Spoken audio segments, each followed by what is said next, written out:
Welcome to journalist dairy. ఈ మధ్య హైదరాబాద్లో జరిగిన 3 ఘటనలు, ఒక టీవీ డిబేట్లో దాడి, ఒక ఆటో మీద రాసుకున్న నినాదం, ఒక స్కూల్ హోంవర్క్ వివాదం. ఈ మూడింటికి సంబంధం లేకపోవచ్చు, కానీ ఈ 3 ఘటనలు ఇప్పుడు ఒకే రాజకీయ చర్చకు దారితీస్తున్నాయి. అది హిందుత్వ రాజకీయాల చర్చ. ఇది సహజ రాజకీయ ప్రతిస్పందన లేక రాబోయే గ్రేటర్ ఎన్నికల కోసం narrative buildup? July 14 TV live debate లో రమణమూర్తి అనే సెల్ఫ్ స్టైల్డ్ సనాతన వాది మీద దాడి. ఇక్కడ హిందుత్వలోనే 2 కోణాలు. దెబ్బలు తిన్నది హిందువే.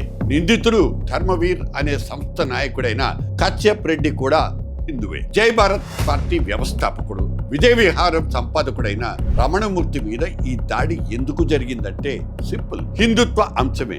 శ్రీకృష్ణుడి విశ్వరూపం ఫోటోలో తలను మార్చే ప్రధాని మోదీ తల పెట్టడం మీద రమణమూర్తి అభ్యంతరం వ్యక్తం చేశాడు. ఈ క్రమంలో పక్కనే ఉన్న కశ్యప్ రెడ్డి ఆగ్రహంతో ఒక్కసారిగా లేచి రమణమూర్తి మీద చెప్పుతో భౌతిక దాడికి తెగబడ్డారు. ఈ ఘటన భావ ప్రకటన స్వేచ్ఛ మీద దాడంటూ స్వయంగా హిందువులే నిరసన వ్యక్తం చేస్తున్నారు. ఇక్కడ ట్విస్ట్ ఏంటంటే రమణమూర్తి తాను సనాతన వాదినంటూ క్లెయిమ్ చేసుకుంటున్నారు, కానీ కశ్యప్ మాత్రం పక్కా మోదీ భక్తుడిననే నిరూపించుకున్నాడు. ఈ ఘటన హిందూ సమాజంలో భిన్నాభిప్రాయాల మధ్య ఉద్రిక్తతలకు దారితీసిందని ఖచ్చితంగా చెప్పుకోవచ్చు. ఇక రెండో సంఘటన జూలై 13 హైదరాబాద్ లో ఓ ఆటో మీద రాసుకున్న కొటేషన్. వనపర్తి జిల్లాకు చెందిన భరత్ తన ఆటో వెనక మతం మారటం అంటే మీ తండ్రిని మార్చుకున్నట్లే. ఈ భూమిపై పుట్టిన ప్రతి ఒక్కడు హిందువే. జై శ్రీరామ్ అనే నినాదాన్ని రాసుకున్నాడు. ఇక దీని మీద పెద్ద రచ్చ. మేదీపట్నం ఏరియాలో కొంతమంది ఎంఐఎం కార్యకర్తలు ఆ డ్రైవర్ను దూషించారు. ఆటో వెనక ఉన్న కవర్ను చించి పారేశారు. ఇక్కడ ట్విస్ట్ ఏంటంటే పోలీసులు కూడా ఆటో డ్రైవర్ను హెచ్చరించారు. ఈ విషయం తెలియగానే కేంద్ర సహాయ మంత్రి బండి సంజయ్ రంగంలోకి దిగారు. ఆటో డ్రైవర్ను ఘనంగా సన్మానించారు. ఒక హిందూ ఆటో డ్రైవర్ మీద దౌర్జన్యం చేసిన మజ్లిస్ కార్యకర్తలకు పోలీసులు అండగా నిలబడడం ఏంటనేది బండి సంజయ్ ప్రశ్న.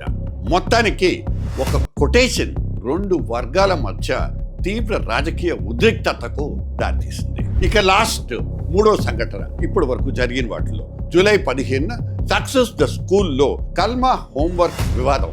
2nd క్లాస్ స్టూడెంట్ పుస్తకంలో ఇస్లాం మతానికి చెందిన కల్మా సూరా ఫాతిహా చదువుకు రావాలంటూ అక్కడ టీచర్ హోంవర్క్ రాయటం దుమారం రేపుతోంది. ఇక్కడ విద్యార్థి హిందువు, టీచర్ ముస్లిం. పోలీసుల విచారణలో తేలిందేంటంటే క్లాసులో ఉన్న 25 మందిలో 24 మంది ముస్లింలు, కేవలం ఒక్కడే హిందూ విద్యార్థి. టీచర్ అందరికీ కలిపి కామన్ గా ఆ హోంవర్క్ ఇచ్చేయడంతో అసలు వివాదం మొదలైంది.